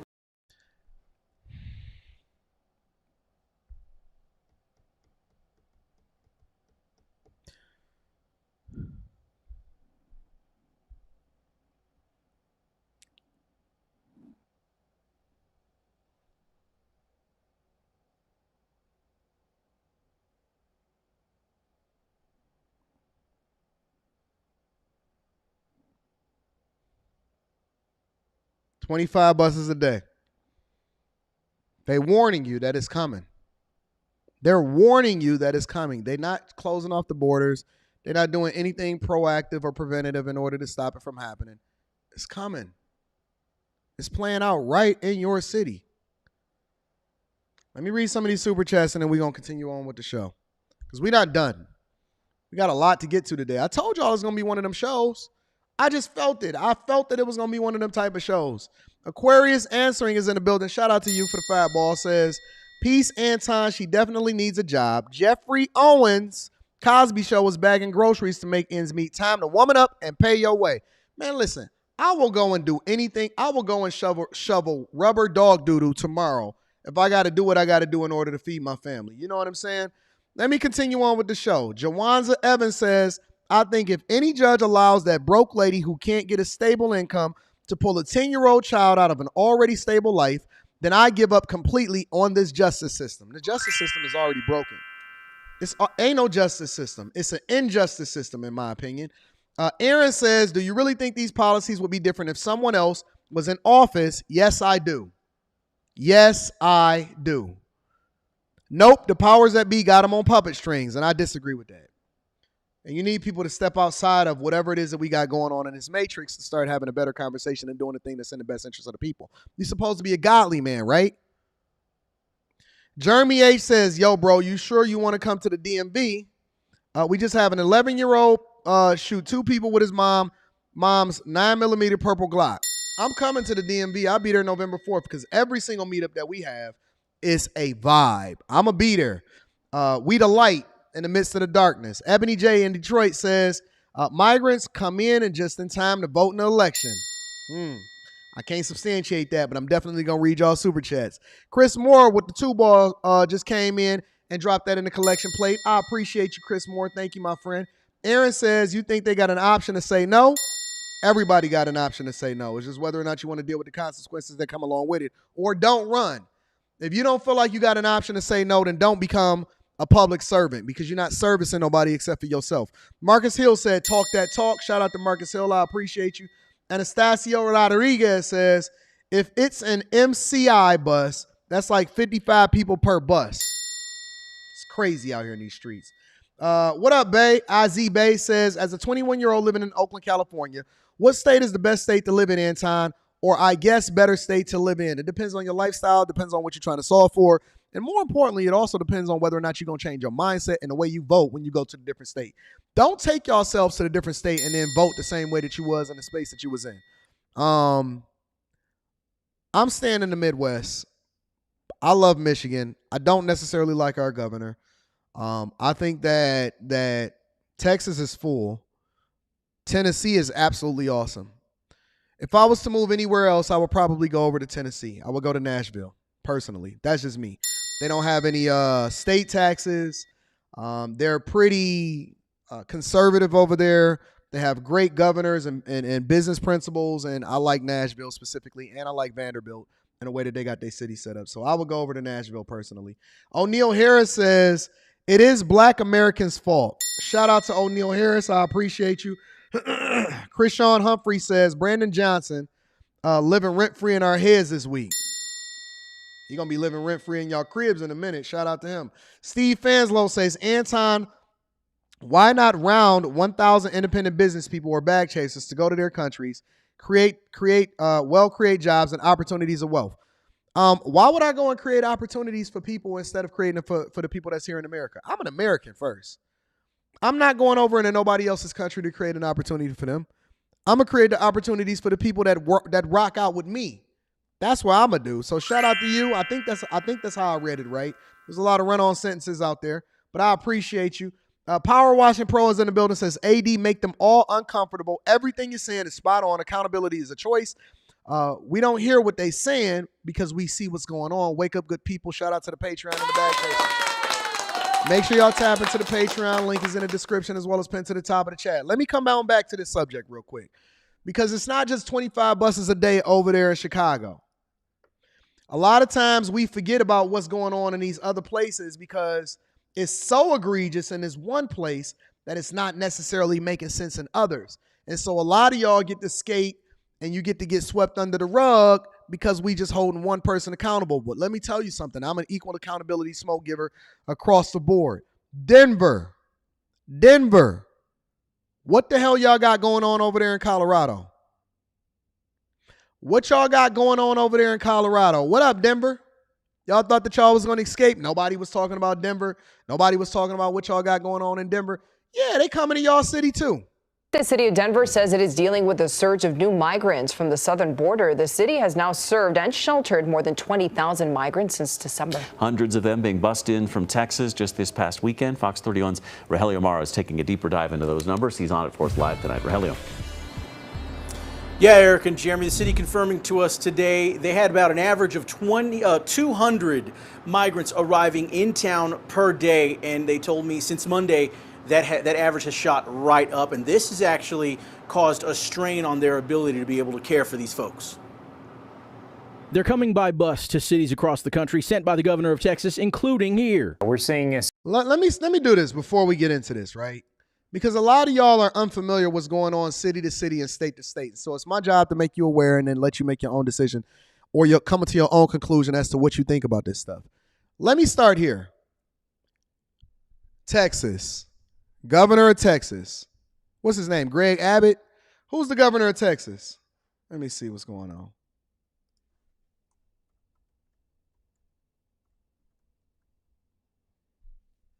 Greg Abbott.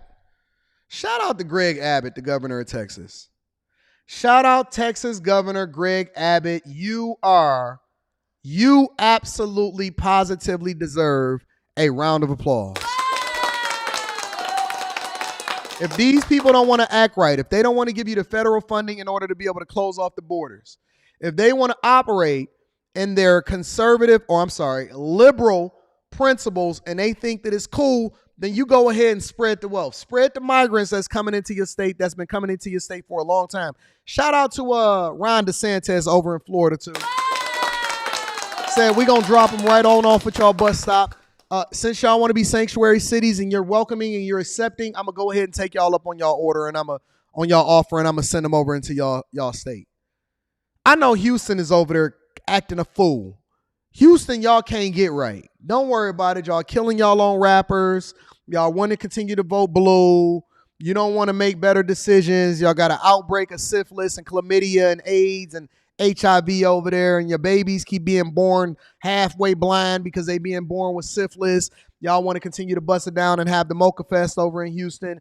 Houston is the new Atlanta. Houston is the redheaded stepchild of what's going over in Texas. So we're going to continue to leave Houston out of this conversation. We're going to go ahead and cut a hole around Houston, let them drop off of Texas, and we're going to give all of the accolades over to Greg Abbott.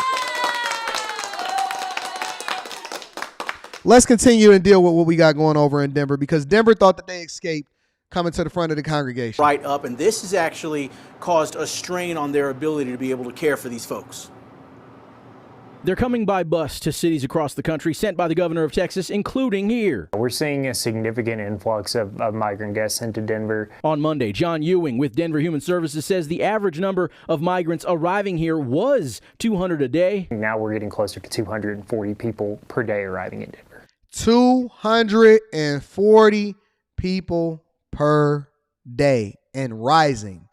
See, it's not just New York. It's not just over there in Arizona and Phoenix. It's not just them. It's not just Chicago.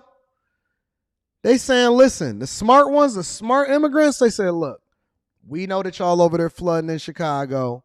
And Anton, I'm watching the Millionaire Morning Show, and he over there holding Brandon Johnson accountable. We gonna also take Denver up on they offer to go over into the sanctuary city of Denver. Denver, didn't y'all just win an NBA championship last year? Huh? And y'all decided that y'all wanted to continue to embrace these bad policies? Y'all not over there watching the Millionaire Morning Show? Y'all still doing what y'all want to do? Okay. I see everybody in Denver is high. Everybody in Denver is high. Y'all the Mile High City. We're going to bring y'all to the front of the congregation. Just give me a second. There's no plan from Washington to fund services for these folks when they arrive, Ewing says, putting that task on the cities where they land. It's very difficult. It's very challenging. We are strained in some cases in resources. It's been an ongoing mission for the city of Denver, which has welcomed these folks since they started getting bused here en masse in December. Sheltering, feeding, supporting, medical care. Mayor Johnston says we're getting dangerously close to max. This is y'all mayor. Hold on, let me rewind it for you. He just so happened to be a white man. Don't worry, Mayor Johnson. Everybody that's a mayor named that got Johnson at the end of their name, you getting brought to the front of the congregation going forward for the rest of the year. Every mayor that got the last name Johnson, I'm watching you.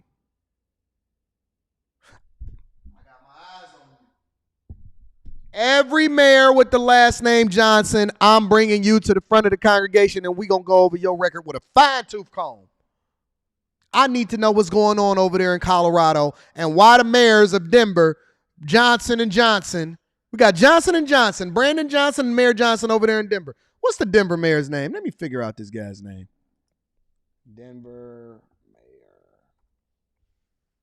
Mike Johnston. Mike and Brandon. Huh? Mike and Brandon sitting in the tree. Kissing. Let me bring him to the front of the congregation real quick.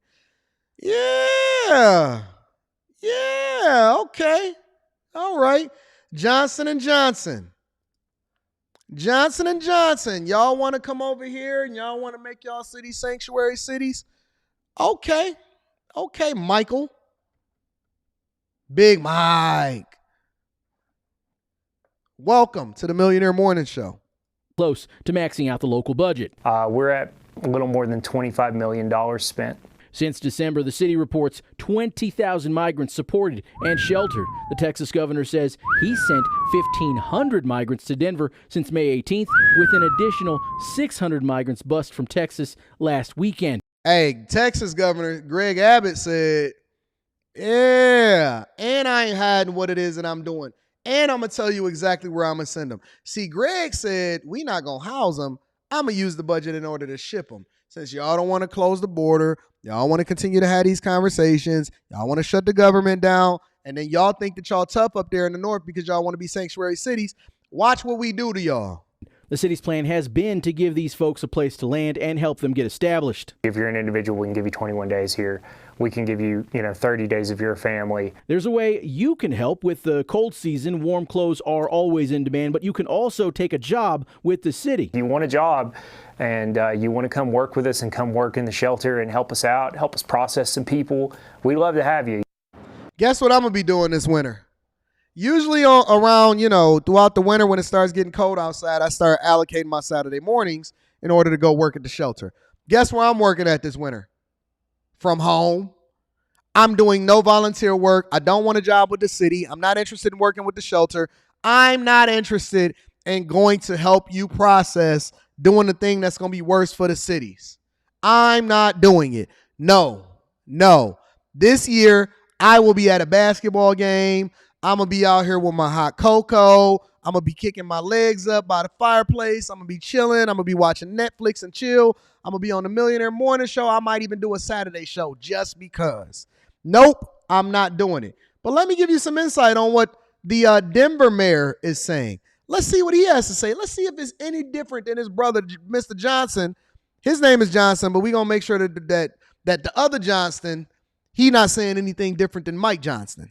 Tonight, Denver Mayor Mike Johnston is running into a problem with his homelessness policy. His goal is to house 1,000 people by the end of the year, but a growing number of migrants is making that harder. Fox 31 political reporter Gabrielle Franklin was there this afternoon for the mayor's latest update. Gabrielle. Yeah, Erica, the mayor says that this was a big week. The city was able to clean up a large encampment at 8th and Logan and get 83 people housed, but all of that is coming as more migrants unexpectedly wind up in Denver. The mayor is saying that a big reason for the influx of migrants is Texas Governor Greg Abbott sending buses of people over without any warning or guidance on who these folks are and what they may need. Now, so y'all don't even know who these people are that is coming into y'all city, yet y'all want to continue to house, feed, clothe, shelter them. You don't even know who it is that you're dealing with. You just going to be like, yeah, let's do it. Let's do it. Okay, I got it. We got a humanitarian crisis. It's not a migrant crisis. We first reported last night, Abbott has sent 1,500 migrants to Denver since May. Per the city's dashboard, 122 newcomers arrived today, 253 came yesterday. And with the steady stream of people arriving to the Mile High City, what's the mayor's plan to make sure newcomers don't contribute to the unhoused crisis? He says making sure people get jobs by removing barriers to work access is key. Hold on, listen, I want y'all to hear this. First things I hear when I talk to newcomers is they will say, first and foremost, where can I get a job? I want to work. All I want is the chance to work, support myself, support my family. I don't need any charity. I just need a job. And what we know is we have people here who want to work. I also get calls from employers around the city who want to hire the people that have arrived. And we got a federal government that is in the way of employees who want to work and employers who want to hire them. His solution is not to cut off the border. It's the same solution as Eric Adams over in New York, Brandon Johnson over in Chicago, and then Denver. Denver's Mike Johnston with a T. It's a T in there, I believe. Mike Johnston, not Johnson, Johnston. Over in Denver, they're white brethren, right? Brother from another mother, he invited. Y'all know what y'all like to do. Y'all know what y'all like to do. Y'all know what y'all like to do? This is what black people say. Oh, yeah, I like him. He invited to the barbecue. Y'all know I got uninvited to the barbecue based off of some of the stuff that I was saying on the Real Life Street Stars interview with people that was in the comments saying that I'm not invited to the barbecue anymore. Man, fuck your barbecue. I don't want to eat that nasty, burnt trash. I didn't wash my hands and my cat walked over my counter when you was making it anyway. Care nothing about your barbecue. I eat out. I go out to eat every day. You know what I'm saying? I don't eat barbecue no more. I eat steak and lobster. You know what I'm saying? My stuff get flown in from Japan now. I don't want your barbecue. Keep your barbecue with your corn and your diabetes and whatever else that you got in there. Uninvite me and keep Mike Johnston at the barbecue. Mike said that the solution is to make sure that we can give them clothing, housing, food, healthcare coverage, and then let them work. Let them work. They not closing off the faucet. They not cutting off the pipeline. They're not doing none of that. They said, listen, we are going to make sure that we embrace this, and they're going to replace you. Oh, stupid little barbecue. You can't even afford to go to the grocery store anyway. Keep on asking everybody to chip in for your event. I can't stand going to no event and they keep talking about it's going to be an entry fee. What are you talking about? This is a home gathering. We need everybody to contribute $20 so that we can help out those that are cooking food. Nah, I'm not even coming. I'm not even coming to your event. Family reunion? Thanksgiving? Nope. Don't even invite me. I'm not interested. I'm a bag chaser. We don't crowdfund our events. We just put them on and we have a good time and we dance the night away. Let them work. Let them come in here and do whatever it is that they want. Listen, the goal is that all of this, who you think calling, because they are calling, trust me, they calling. Who you think calling in order to make sure that these people get jobs and get an ability to be able to feed themselves? Who you think are calling, the type of employers?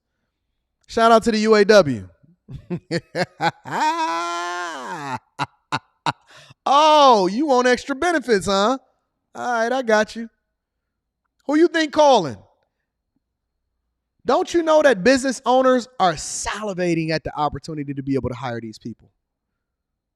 Business owners are, oh my God, they are hungry to get these people a job ASAP. ASAP. Construction, booming. Housing, it's going to go up like never before. Y'all thought it was going to be a housing shortage. It's not. Cheap labor is on the way. And more importantly, let's see whether or not they'll have the ability to be able to vote. Because we got to keep somebody in power that's going to make sure that we keep the faucet open, right? Don't worry about it. We'll get there. Let me go ahead and get to these super chats. I got a few more super chats, and then we're going to get to one more thing. I had two things that I wanted to cover, but I'm going to cover one more thing, and then we're going to go from there, right? For the sake of time, I want to make sure that y'all get yourselves back to y'all meetings at work. Aaron says they will say no, it will happen anyway. And this is the sentiment from black people that allow for y'all to continue to be in the same situation that y'all was in yesteryear. I'm going to need you to do better, Aaron. I'm going to need you to do better, Aaron. Knob Zest came through with the 2-ball and dropped that in the collection plate. I appreciate you. I appreciate you, Knob Zest. Civ Lap is in the building. Shout out to Civ. I appreciate you. Says the migrants aren't visitors. They are here to stay. This is a future headache waiting to happen. And the migraine is going to continue to get worse. Theo Baker says, Anton, I think an important distinction here to make is illegal immigration versus legal immigrants. Legal immigrants are accounted for. Illegals aren't. They're not even putting M on the front of the word anymore. It's just migrants. These are people that are seeking asylum. We're sanctuary cities. Don't you notice how they removed that? Ain't no illegal no more. What's illegal? Everything is legal. Everything is on the table. Martin Meck is in the building, says they told Americans not to work and put out a lot of businesses permanently, but let the migrants work. It's coming. It's coming. Now, I was paying attention to something. My dog Ash is in the building. Let me highlight what Ash is saying. Hold on. Let me get him the drum roll real quick. Shout out to Ash. AD, you are always welcome to my home for some delicious Wild King salmon. Shipped directly from Alaska. I got your barbecue. Great show. Love you, brother Ash. Thank you, Ash, for always holding me down. And for everybody that continues to contribute into the platform. Shout out to everybody that hit a like for the algorithm. Shout out to everybody that's absolutely positively enjoying the show. Knowing that we rock out every Monday through Friday, and this is the greatest morning show. The greatest morning show on the face of the earth, including my dog Ash. I appreciate you. Thank you to everybody that support the platform. I got one more thing I want to share with you guys today. I'll put this last story on the back burner. We're going to come back to that. All right. Anybody know who Diane is? Dirty Diana. Dirty Diana. Dirty Diana. Anybody familiar with that Michael Jackson song? Nobody's familiar with the Michael Jackson song, Dirty Diana? Dirty Diana. Now, I'm not saying Diana is dirty. I'm just singing to you what the song was saying. I'm going to be reading that super chat. Shout out to RJ Coleman. I appreciate you. I'm just singing to you what the song said so that you don't get confused as to what song that we talking about. Shout out to Michael Jackson. Shout out to Michael Jackson in the building now. Diana Feinstein. I'm not really sure how to pronounce her name, but let me first say before I go into this part of the story, rest in peace. She died at 90 years old. That's the soft life right there. The California senator, absolutely Afro-pop, fitness, The 90-year-old senator passed away while in office. Remember when y'all used to keep saying, man, I want to work and I want to get this bag so I can retire. Don't y'all know that these people stay in office and they stay allegedly working until they die? These people that are in these public servant roles, they stay there until they die. Now, let me start off this show by giving a little bit of credit, right? I want to give a shout out to my dog, All Things Real. Let me give a shout out. Let me highlight his YouTube channel. All Things Real with a Z. All Things with a Z. This is where I heard the story from. I opened up my YouTube today and I'm subscribed to certain people. All Things Real, as you can see, I am subscribed to his channel. He dropped some incredible games, some incredible views. He's into real estate. I think he is one of the greatest, one of the best up-and-coming YouTubers in the sphere. I am personally subscribed, as you can see right here in the upper right-hand corner. All Things Real is in the building. He does not even know that I'm talking about him right now. So if y'all see him, if y'all go over to his channel, if y'all see any of his most recent videos, he dropped a video about this. Let me see if I can find it. And it's right here. It says worth over 100 million. So when I seen that, he dropped it 22 hours ago, right? When I seen that, I said, wait a minute. I knew that a 90-year-old senator had died, and I know that they all rich, but I didn't know that she was worth that type of money. And so I had to start doing a little bit of deep diving to better understand what's going on. You know, I had to get my journalism on. So let me give a little bit of credit because I never want to not cite my sources. Make sure y'all go over to All Things Real. Do two things. Tell them that I sent you. And then number two, subscribe to his channel. Check out his content because he is a really good content creator. So let me start off by doing that, right? I want to make sure that I acknowledge all of the content creators that's doing great things. And I want to give credit where credit is due. He is the person that I seen this from. And then I had to do a little bit of deep diving in order to understand what's going on out in these streets. All right. Now, Diana, rest in peace to Diana, was allegedly worth close to or over $100 million upon her passing at 90 years old. Let me say that one more time. $100 million, somewhere around there. They can't even put a number on it. They know that she owned a private jet that was worth over $65 million alone. A private jet that was worth over $65 million alone. Now, I have a reason that I want to communicate this to you, and it's not necessarily to hold her accountable because you can't hold anybody accountable that's not even here, and I don't even know enough about her to really be able to deep dive into it, but I seen this roughly a few minutes before I was to go live when I opened up my YouTube algorithm, and I said, I got to explore this. So it's a couple different things that I want y'all to take away from this, right?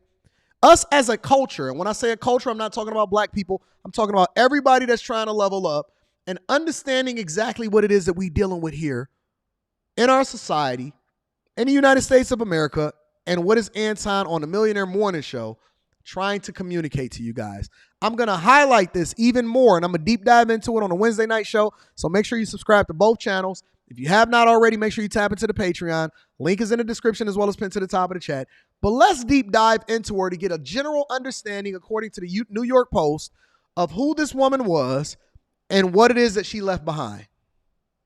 So the story I did last week for the New York Post was about Dianne Feinstein, who unfortunately had recently passed away. She was a seriously liberal person in the Senate. She stood up for a lot of big liberal causes. San Francisco loved her. What maybe was less known, particularly in light of her political leanings, is that she was also extremely wealthy. She was already wealthy in her own right due to money she'd inherited from her family. She also married a gentleman by the name of Richard Blum, who made a ton of money, on Wall Street and in investing. She had a great moneyed life. Now, let's stop there for a second, y'all. I want to extract two things from what he communicated so far. The first thing that I want to communicate is that her husband made a ton of money as a Wall Street guy and as a money guy. The husband could have possibly leveraged the wife who just so happened to be one of the biggest champions of liberal causes over in California, in order to make a lot of money. When you see these people making power plays, right? They're not marrying based off of whether or not she a young girl or she a passport chick or they got her or she beautiful or is she submissive. Man, listen, they marrying based off of power. They're marrying based off of power. They're not concerned about box. Box come with it. They can get an unlimited amount of box from whoever it is that they want to get box from, whenever it is that they want to get it. This is a power play. Y'all keep getting y'all spouses and y'all relationships based off of whether or not they make your cock hard. I'm telling you that people are marrying and they're moving accordingly based off of what makes the most sense from a business perspective. And if we don't start looking at how it is that we're supposed to be moving a little bit more strategically, you're going to continue to fall behind enemy lines, dawg. A businessman and a legislator. There is no more of a powerful couple in the world than a politician in the United States of America and a business person.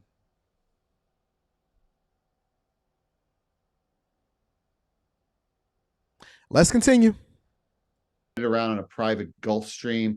She had a giant, beautiful home in Washington, D.C. They had this beautiful vacation house in Hawaii. They had a vacation house in Northern California. Wait, vacation house in Hawaii? But y'all want to sit here and have a conversation about Oprah? Meanwhile, a lot of these people are just flying right under the radar. They legislating, they saying, tax the rich, eat the rich, eat it, eat them up, eat rich people, slop them up, taste them up, throw some hot sauce on them, and eat the rich. Eat the rich. Eat them. Eat the rich.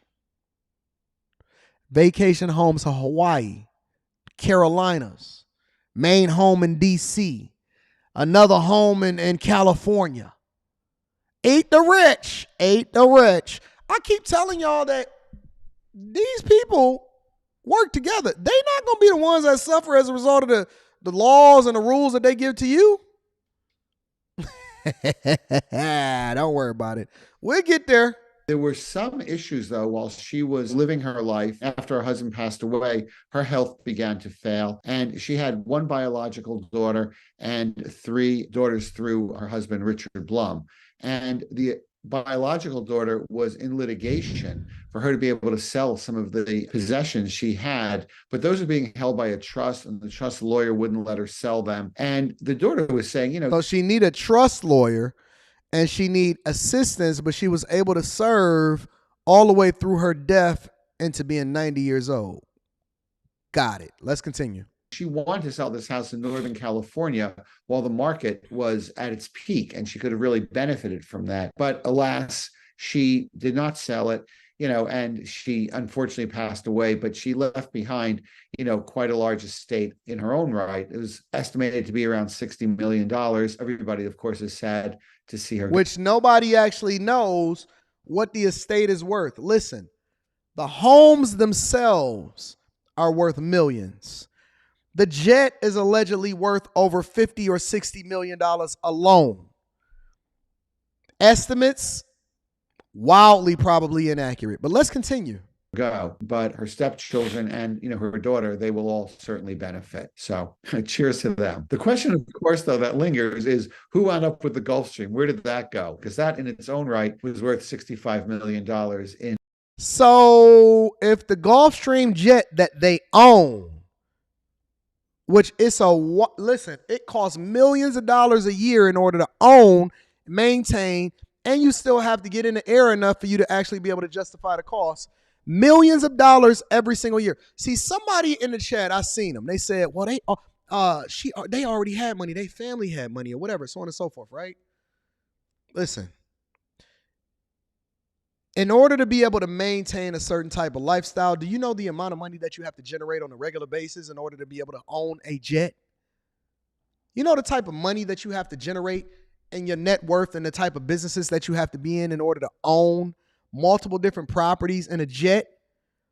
Do you know what the property taxes on a loan on a $5 million house in your state is? You have no clue. Man, they pay more in property taxes on one property than you make in the entire year. And you want to sit here and talk about already having money?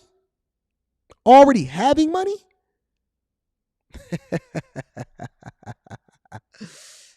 But here's the interesting part about it, right? Don't worry, we're going to be deep diving all throughout the year. This is just surface level content that we're having a conversation about, but we're going to get there. It's one thing that I really want to share with you. Her replacement was recently sworn in, as recently as less than 24 hours ago. And sworn in by who? Vice President Kamala Harris, the person that is in charge of the borders themselves. Cam, I like to call her. Cam. Shout out to Cam. Cam is everywhere. Borders is out of control. Government shutting down. You got all of these puppets and these props everywhere. Allegedly, earlier in the year, they were complaining about the fact that the staffers didn't even like her inside of the White House. But Cam was swearing in Diana's replacement. Y'all gonna love this one. So help you God. I will. Congratulations, Tom Senator. Congratulations. LaFonza Butler is California's newest U.S. Senator, taking the oath Tuesday afternoon to fill the seat left vacant by the death of Dianne Feinstein. Majority Leader Chuck Schumer met Butler and her family before welcoming her on the Senate floor. I can't help but think how proud Senator Feinstein would be, seeing someone as brilliant, as accomplished, as history-making as LaFonza Butler take her place. She's only the third black female senator in history. And now you know they gonna champion and highlight the fact that she's a black woman and she's only the third black woman senator in female history. But that's not the caveat. That is not the thing that you guys should really be paying attention to. You're missing it. They're going to throw you all of the stats. They're going to throw you all of the highlights. They're going to say that, breaking barriers. And Cam is the first woman vice president and black woman that not really black, don't profess to be black, whatever, so on and so forth. And LaFonza Butler was recently sworn in, handpicked to be sworn in. Didn't even have to win. Didn't have to run. Didn't have to be able to get nominated. None of that. Handpicked. Let's continue, y'all. The first LGBTQ senator from California. Butler's wife, Neneki Lee, held the book during the swearing-in ceremony. And the first alphabet community senator sworn in. And the young lady in the burgundy dress right there just so happened to be her wife that was holding what I believe to be the Bible and swearing her in. You cannot make this up. You cannot make this up. You cannot make this stuff up. I'm not here to judge. I'm just giving you the information so that you can then make your own informed decisions. I am telling you guys that you need to be very, very, very careful. Very careful with what it is that you embrace, your cultural norms, and what it is that you think is good and bad, because it's now normal. Let me be quiet. Let me just let it play. According to ABC 7.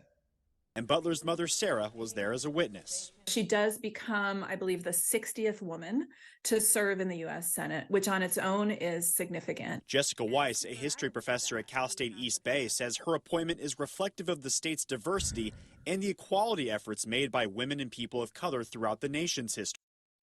A diversity, equity, and inclusion pick. Her nomination and then ultimately her swearing in is as a result of years of work of you guys advocating on the behalf of and making sure that we get this diversity, equity, and inclusion pick in there. I'm just restating what it is that they said, but I want to make sure that I emphasize it from a C student's perspective.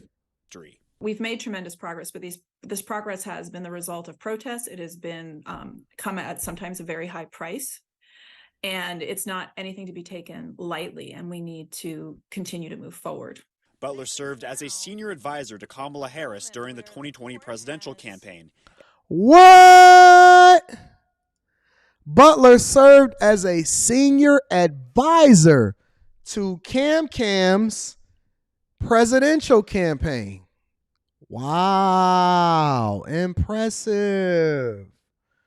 Wow. So you served as a senior advisor, and now you have the opportunity to be able to level up and become a replacement for what could possibly be a lifetime position as a senator. Impressive. So it wasn't based off of qualifications. It wasn't based off of the background. It wasn't based off of what your constituents will need from you. It's not based off of your position as far as migrant crisis is or what California needs in order to make sure that they have the right representation so that they're working on behalf of the people. This is all based off of friendship?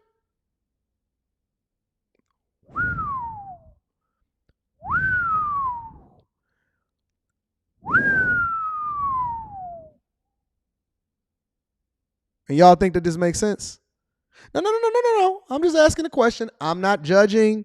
I don't have a conclusion. I have to do a little bit more legwork to better understand these people's background. So I have a lot of work ahead of me that we're going to be mining through here on the Millionaire Morning Show. So if you guys are not tuned in, if you're not subscribed to the channel, if you have not hit a like for the algorithm, if you're not subscribed to the Patreon, then I'm sure that you have something much, much better to do to distract you from the things that's really meaningful in your life, because we have to figure out how this comes back to the money.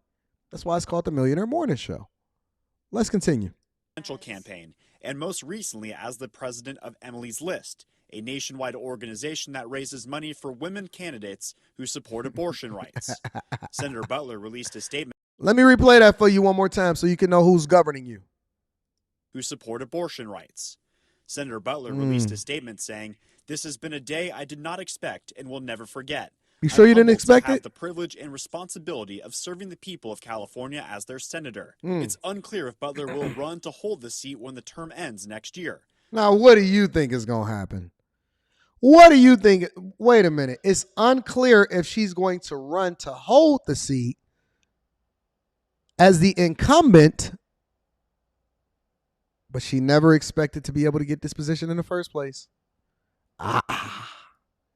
Three prominent House Democrats already are in a heated race for the Senate seat: Katie Porter, Adam Schiff, and Barbara Lee. Whether the victor in a Democratic in the Senate race in 2024 from California is going to be, Schiff or Lee or Porter, or now Butler. In her first week, she for now hopes to honor the work of late Senator Feinstein. Ryan Curry, ABC 7 News. Now that you guys are familiar with what's going on in your legislative branches, and you know a few of the details, not all of them, a few of the details, how are you going to move going forward? What is your mindset, and how are you going to make the adjustments in order to do the thing that, what do I say? That's in your own best interest. That's conducive for your lifestyle. Let me read some of these super chats, and then I'm going to get y'all out of here for the day, because this has been too much. This is too much information. Gave y'all too much meat. I should have been giving y'all baby food. Gave y'all too much meat today. I should have been giving y'all baby food. My dog Ash. Again, I appreciate you for this super chat, my friend. Thank you very much. RJ Coleman came through and just dropped that $1 in the collection plate. I like change. I like it when it jiggle. I like that. Thank you, my friend. I appreciate you. Torrance Daniels is in the building. Shout out to Torrance. I appreciate you, Torrance, for holding me down, my friend. JC came through and said, "Dirty Diana, you'll never make me stay, so take your weight off of me. I know your every move, so won't you just let me be? I've been here times before." Shout out to JC Incorporated. I appreciate you, big dog. Wealth Building Journey came through with the fireball and said, and there's a secret. Tom literally gave us the game. Marriage is about power and control. A Wall Street titan and a U.S. senator, power and control. Shout out to my dog, the wealth building journey. They don't want to hear that because they want to keep talking about. We're going to get into it tonight. It's Jakester says, politicians on both sides on the aisle are crooked, even at the local and city county level. Local, city, and county level. Mayors, etc., those with power need oversight. All the insider trading and rules manipulation is disgusting. I agree. And we supposed to have multiple layers of government in order to have that oversight. But not when they all work together. Dejan Chen says, I think this community is a threat to the human race. Hey, I can't stop you guys from saying what you want to say. This is a free country. David Simpson Jr. says, does she even live in California? I don't know. We got a deep dive. We got to better understand who the people are that's governor. As Jason said, this is a game of chess, and we commoners are the pawns. I agree, and you guys have no opportunity to get over to the other side of the board in order to become a king. You know what I'm saying? And then Brock, my dog, came through with the Pass of Love offering. Thank you, Brock, for holding me down, my friend. I appreciate you, big dog. Listen, guys. Listen. I'm not here to tell you what to think. The only thing I'm here to do is to give you the insight and information to make a better decision for yourself. I would love it for you guys to check out Teach Henley, 30% off your first order plus a free gift. That link is in the description. Also, on top of that, make sure that you guys tap into the Patreon. I'm doing a meetup, and I might do a live stream or drop a video this weekend. And then I got the Invest in Your Business, where I give you guys fun money in order to be able to vet out whether or not your business ideas make sense, and the seed money to be able to get you going. That's in late November. And then last but not least, make sure that you share this with your family and friends and make the adjustment. It's Wednesday. It's hump day. Tomorrow's Friday Eve. You never know what's going to happen on the Millionaire Morning Show. I know one thing is for sure and two things is for certain. I love you. And then last but not least, I need you to do me one more favor before we get up out of here. Make sure you share this with your family and friends. We don't want to be successful by ourselves. I love you. There's no way that I would ever be able to do this without you. I appreciate you. Stay focused. Get to the bag. Become self-aware. And make sure you share this with your family and friends. I love you guys. I'm going to talk to you later. Peace. Fire show. Fire show. Make sure y'all tap into the Anton Daniels channel tonight. I'm going to be live streaming on my other channel. The link to that is in the description. Also, all of my social media is all in the description. Follow me on everything.